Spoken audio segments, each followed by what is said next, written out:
Et bonjour à tous, bienvenue sur la chaîne Baguette Patente. Et aujourd'hui on se retrouve pour la première vidéo de la chaîne, donc j'espère que le son sera pas trop mauvais, parce que là j'ai déjà tourné 10 minutes de vidéo, mais je me suis rendu compte qu'on m'entendait pas du tout parmi le son du jeu qui était beaucoup trop fort dans OBS. Et voilà, j'espère que cette fois ça ira. Baguette Patente, qu'est-ce que c'est? Dans cette chaîne, je vais tout simplement faire, je suppose que vous connaissez le jeu Heart of Ironfall, un jeu de simulation de stratégie sur la Seconde Guerre mondiale, et on peut avoir le mode d'observation. Moi, ce que je vais faire actuellement, je ferai peut-être des parties où je ferai probablement des vidéos où je jouerai par moi-même. Là, je vais simplement aller observer, voir comment jouent les intelligences artificielles. Je suppose que si vous connaissez le jeu, enfin vous connaissez le principe, beaucoup de youtubeurs américains tels que Drew Daniel le font. Oui, alors on a commencé déjà. Je vais vous dire ce qui s'est à peu près passé pendant ces 10 minutes un peu ratées. Alors bon, déjà on a une guerre civile là, au Mexique, avec l'opposition mexicaine et le Mexique. Le Japon a commencé l'invasion de la Chine, à faire ses horreurs avec ses états fantoches, là, ce d'acné horrible. Et sinon rien de plus, hein. On peut observer que le Brésil commence à aller un peu vers le fascisme, ce qui pourrait être intéressant parce qu'il y a effectivement le mode Pure Random Focus Trees, dans le, donc qui permet l'arbre de focus aléatoire, totalement aléatoire, et aussi le mode Chaos AI, donc pour avoir une guerre totalement différente de la nôtre. Donc vous pouvez aussi noter que le jeu est en anglais, probablement d'abord parce que j'ai oublié de le mettre en français, et surtout que je jouerai probablement tout le temps en anglais parce qu'il y a souvent des problèmes de traduction avec les mods qui sont pas assez compatibles. Bon, alors l'Ethiopie aussi, j'avais remarqué dans mon premier test que j'avais fait, qui est en train de gagner contre l'Italie, mais là je vois qu'ils sont en train de perdre du terrain, donc je ne sais pas si l'Ethiopie pourra vaincre Spaghetti. Non, pourra vaincre les Italiens. Donc on verra bien. Moi j'observe avec la Suisse évidemment, hein, parce que la Suisse ne risque pas d'être emportée dans un conflit. Enfin, il y a peu de chance. Et donc je vous propose de continuer la vidéo avec moi. Je vous rattrape dès qu'il se passe quelque chose. Là pour l'instant on démarre en 1936 pour que les nations aient le temps d'effectuer des changements intéressants dans l'idéologie et de préparer leur armement. On a un encerclement en Italie, intéressant. Donc j'aimerais bien savoir je vais voir combien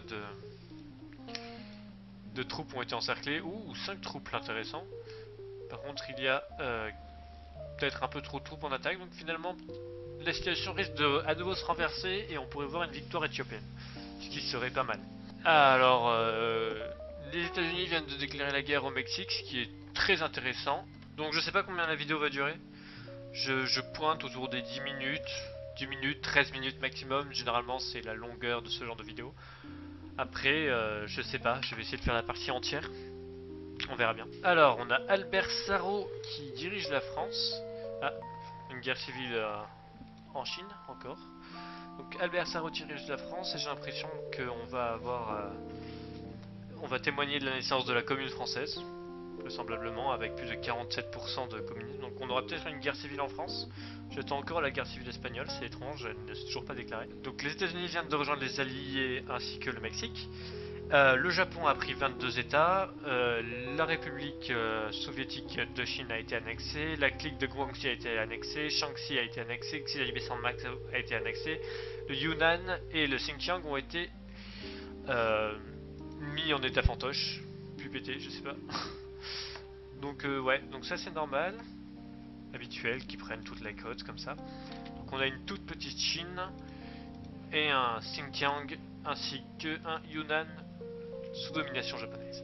Donc on peut dire qu'il y a déjà un bon départ pour le Japon, qui s'il décide de se battre contre l'Union soviétique pourrait potentiellement changer les choses au niveau de la guerre, étant donné qu'ils qu'ils ne seront plus occupés par la Chine. Ils pourront donc se concentrer sur différents fronts, d'autres fronts que dans la réalité, notamment le front nord, même si ces zones sont absolument horribles pour les troupes à cause du froid. Donc ça se confirme, hein, l'Éthiopie semble être en train de perdre. On a une guerre dans les pays baltes avec la Lituanie déclarant la guerre à l'Estonie. Ah, enfin. Donc nous avons enfin la guerre civile espagnole. Ouais, j'ai l'impression pour l'instant que c'est le côté franquiste qui gagne. On verra bien. Étant donné que la France a de bonnes chances d'être communiste, si l'Espagne communiste sort victorieuse de la guerre, ça pourrait être un bon pied pour le Comintern en Europe occidentale. D'accord, donc l'Italie, l'Allemagne supportent l'Espagne franquiste. C'est mauvais pour les autres, mais ils sont toujours supportés également par l'Union soviétique. Donc on verra bien si l'Union soviétique investit beaucoup ou non dans la guerre civile espagnole. Par contre, ils sont déjà en train de perdre Barcelone, ce qui est très mauvais.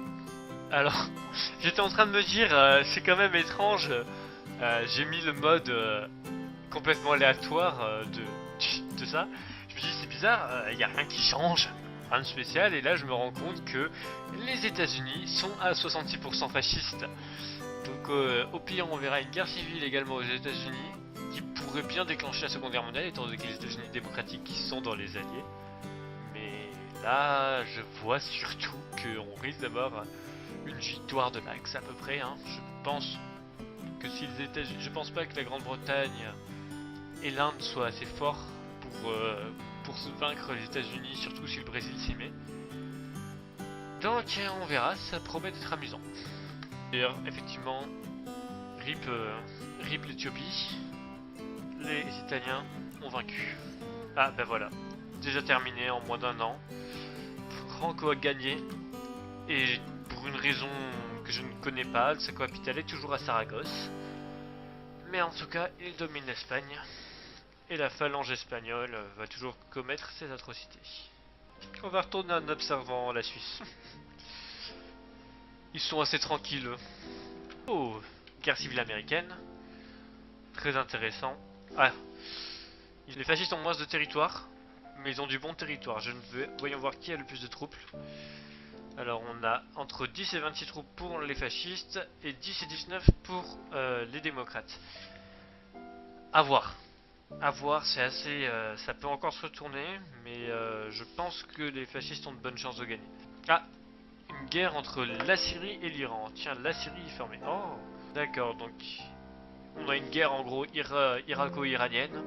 La Syrie est en train de gagner là, mais l'Iran pourrait facilement, ils sont assez puissants s'ils commencent bien. Ouais, l'Iran a plus de troupes, donc je pense que on risque d'avoir une grande Perse.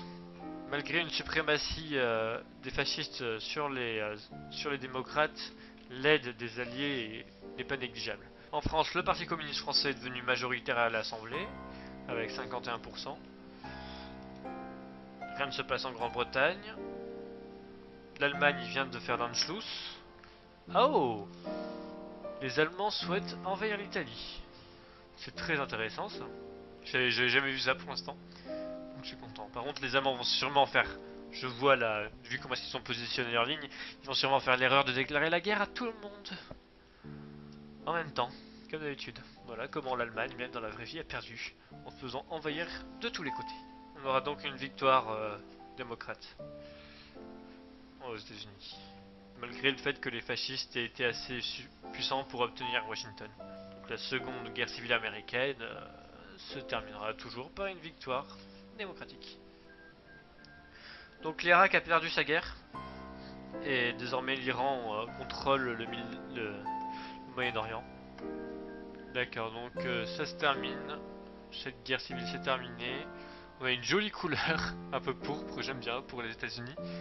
Et le fascisme a perdu. Donc, définitivement, la France en train de devenir sera communiste sous peu. A voir s'il y a une guerre civile ou simplement un référendum. Oh, une guerre portugo-brésilienne. Que s'est-il passé? Oh, ah, une guerre civile au Canada. Une guerre communiste. Donc on a une guerre, l'Italie déclare la guerre à l'Albanie, classique. Ils veulent juste se débarrasser de Zog. Bon, d'habitude c'est Zog, mais apparemment là c'est pas Zog. On a aussi la Suisse qui forme les États libres, on verra bien si quelqu'un a rejoint. Donc c'est ça, un sale temps hein, pour les révolutions en ce moment. Je vois que les communistes perdent au Canada. À cause de toutes ces révolutions en Amérique du Nord, les couleurs ont été totalement changées. Amusant. Oh, je viens de remarquer que l'Italie est en train de devenir communiste. Mais encore une fois, si l'Allemagne déclare la guerre à l'Italie, je ne pense pas qu'ils soient en mesure de tenir, à moins qu'il y ait une alliance franco-italienne. Là, il y aurait peut-être moyen. 58 divisions pour l'Italie, 102 divisions pour la France. L'Allemagne vient de récupérer les Sudètes. L'entente des Balkans a été formée entre la Yougoslavie et la Bulgarie. La guerre se profile. J'ai l'impression qu'à peu près tous les pays sont prêts désormais. L'Allemagne a bien grossi comme il faut. Et la Turquie et l'Iran ont formé le pacte du Sabbat. Et l'Arabie des Omeyyades. Tout seul. Je ne sais pas qui le fait, on fait tout seul.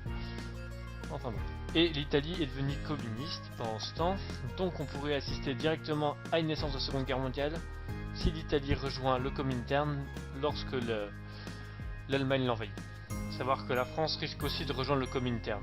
Le Canada communiste a rejoint le Comintern, et donc probablement que la guerre entre les États-Unis et l'URSS va arriver. A savoir qu'on risque d'avoir également une guerre entre l'Axe et l'URSS lors de l'invasion de l'Italie. Bon, eh bien, la guerre entre l'Italie et l'Allemagne est en train de se profiler. Elle devrait avoir lieu le 8 mai 1840, curieusement. Amusante coïncidence. Donc j'espère que cette vidéo vous aura plu. J'espère que la qualité aura pas été trop mauvaise, encore une fois. Première vidéo de la chaîne, forcément, qualité bof. Si elle vous a plu néanmoins et vous souhaitez me soutenir pour que je continue cette chaîne YouTube naissante, n'hésitez pas à vous abonner et à mettre un pouce bleu. Le truc classique, c'est YouTube, nous le savons bien. Ciao!